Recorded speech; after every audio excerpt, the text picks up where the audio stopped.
수사 의뢰를 했어야 되는데 이거를 야, 더 이상 감찰하지 마. 얘네 우리 편이야. 얘는 우리 편이야. 적극적으로 이제 지시를 한 것 자체가 직권남용이고 그 행위에 대한 평가는 당연히 적극적으로 못하게 막은 것이 더 처벌 가능성이 높죠. 아, 자, 그렇다면 이거 셀 텐데요. 네. 예. 형량도 세게 나올 것 같아요.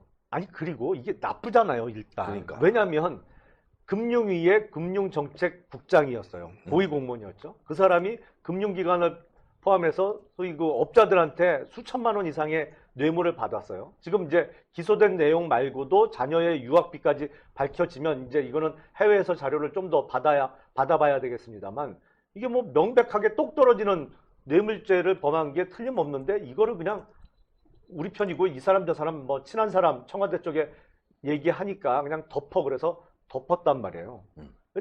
제가 보기엔 글쎄 저는 뭐 당연히 구속영장이 발부될 것으로 예상을 합니다만 만에 하나 요새는 이제 법원도 좀 이상한 경우가 많으니까 만에 하나 기각이 된다 그러면 지금 중앙지검에서 수사하고 있던 내용 있잖아요. 정경심과 관련한 내용들 그걸 더 합쳐서 한번 또 청구하면 돼요. 그래요. 아, 뭐 조국은 뭐 빠져나갈 길이 없는 것 같습니다. 자, 계속 이어가시죠. 예, 그런데 그 영장실질심사에 들어가는 그 판사가 조국을 유재수를 구속시켰던 사람이라는 얘기가 지금 나오고 있습니다. 서울 동부지검이 오늘 조국에 대해서 직권남용 권리행사 방해를 적용을 했는데요. 2017년 유재수에 대한 청와대 특감반의 감찰이 중단되는 과정에 조국의 지시가 있었다는 게 검찰의 판단이고요. 조국이 주장하는 것처럼 정무적 책임이 아닌 법적 책임을 져야 된다고 판단하고 있답니다.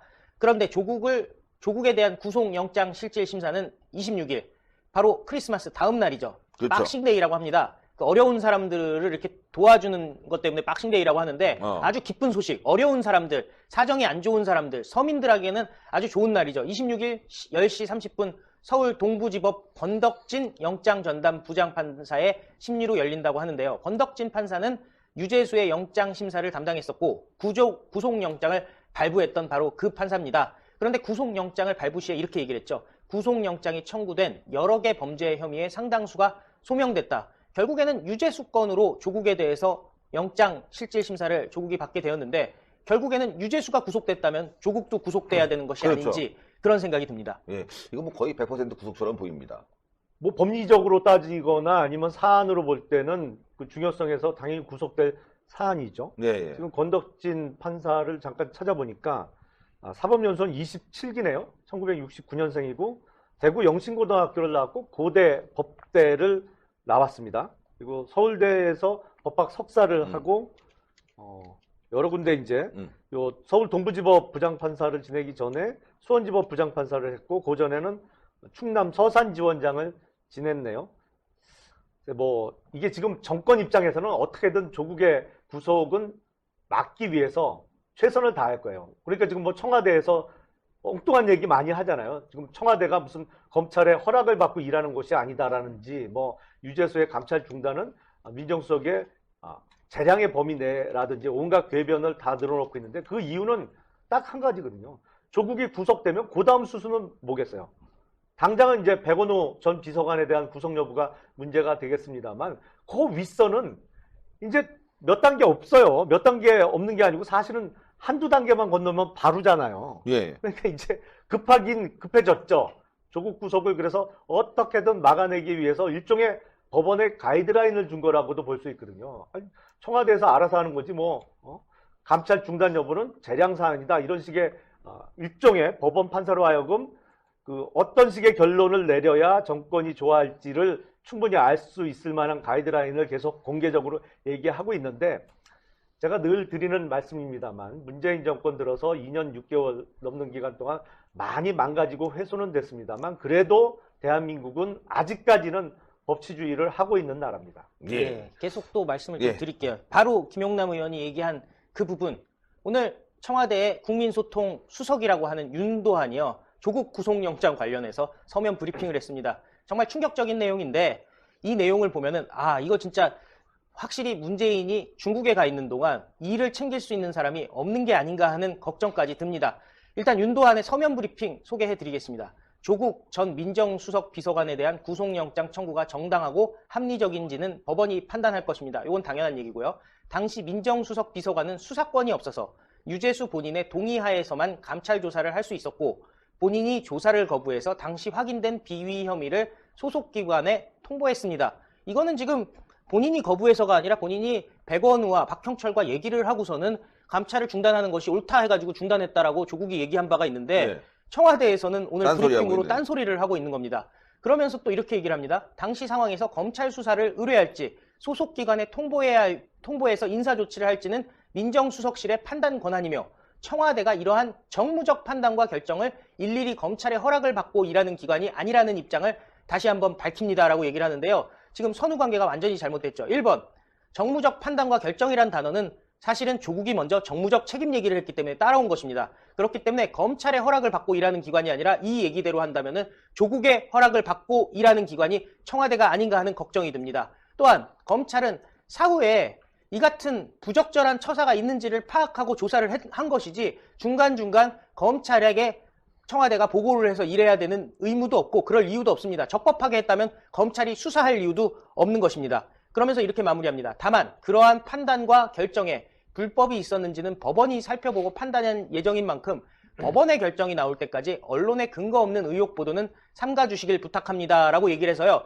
결국에는 수사에 대한 가이드라인, 판결에 대한 가이드라인뿐만이 아니라 언론의 보도 지침까지, 언론에 대한 가이드라인까지 내렸다라는 것을 알 수가 있습니다. 정말 뻔뻔한데요. 네. 그러니까 그 기본적으로 내용을 봐도 말이죠. 법치주의라는 것에 대한 아예 개념이 없는 예. 사람들이죠. 이선 말하는 거 보면 딱 나오잖아요. 그러니까 정무적 판단에 따라서 유재수가 우리 편이기 때문에 그러면 감찰을 하지 말고 덮자? 뭐 일종의 정무적 판단을 했다라고도 볼 수 있겠죠. 근데 그 정무적 판단이라는 게 법에 의해서 범죄가 될 때는 당연히 처벌을 받는 것이죠. 그렇죠. 그러니까 거꾸로 검찰이 청와대에 허락을 받고 수사를 해야 되는 기관이 아니거든요. 그러니까 본인들이 알아서 판단하고 결정을 했는데 그 결정이 법률에 위반될 때는 당연히 수사를 받고 처벌을 받아야 되는 것이지. 그러니까. 그거에 대해서 수사하는 거를 갖고 아니 그럼 청와대가 검찰에 무슨 허가를 받고 일해야 되냐? 아니 뭐 논리도 없고 이 사람들은 하여튼 그러니까 들으면서 사고가 무슨 이상해요. 말인지도 모르겠어요. 아니 도대체 무슨 말인지 저게 이해를 할 말이야 수가 없어요. 뭐야 정말. 막걸리야 뭐야. 아니 청와대면 말이죠. 그 이제 뭐 수석 대변인이면 뭔가 좀 나름 정돈된 네. 발언이 나와서 국민들이 한 초등학생들도 아니, 네. 중학생까지도 이해할 수 있는 어떤 얘기가 돼야 되는데 이거는요. 도대체 저는 아무리 봐도 무슨 말인지 모르겠고 뭐 청와대가 뭐 검찰이 하라는 대로 하는 기관이 아니다. 아니, 당연하죠. 뭐 검찰은 그러면은 청와대가 하란다고 합니까? 다 입법기관이 이게 나눠져 있기 때문에 그럼요. 입법, 사법, 행정이 다 나눠져 있는데 이상한 발언을 갖다가 그냥 뭉뚱그려 갖고 도무지 이해할 수 없는 대학 입학 시험으로 이런 서술형을 낸다 그러면은 빵점이죠. 예. 저는 기사를 이렇게 보도해 드릴 때도 제가 모르는 거 있으면은 바로 옆에 검사 출신의 네. 김용남 의원이 계시니까 물어보면은 정답이 나오잖아요.